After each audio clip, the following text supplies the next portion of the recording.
14 ইঞ্চি। এখান থেকে নাও হিপ এইভাবে,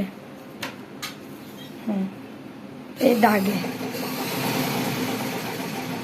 14তে মার্ক করো এখানে। দাও উপরে উপরে দিবা। হ্যাঁ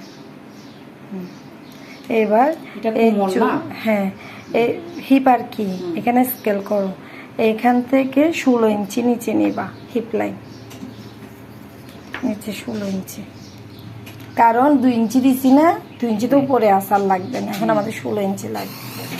আর একটু নিচ থেকে 16 মানে মোট 18 ইঞ্চি ধরতে হবে। এটা তো আগে নিয়ে এসেছি। 16তে মার্ক করো।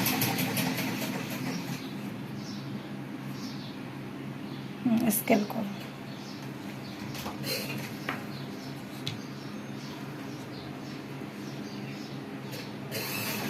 আমি একটা বড় বাসা নিয়ে রুম সাজাই যদি, রুম সাজাতে হবে না, একটা টেবিল রাখলেও হবে আপনার। এখানে এটা হচ্ছে চওড়া, এটা দাও না পুরো দাও। হ্যাঁ এবার এখানে স্কেলটা বসে শেপ কাটটা দিবা। নাও এটা হিপ দিছি তো ম্যাম, এখানে এতটুকু, তারপর এদিকে কি দিছি? Heap line. এবার হিপ শেপটা দিবা এখান থেকে দাও, মানে স্কেলটা স্কেল বড় বড় কোনা আর স্কেল।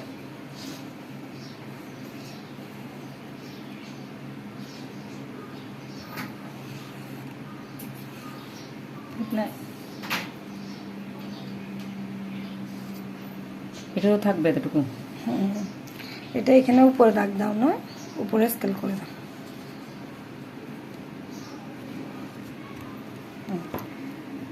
এবার পায়ের ঘেরটা নাও, মুহুরি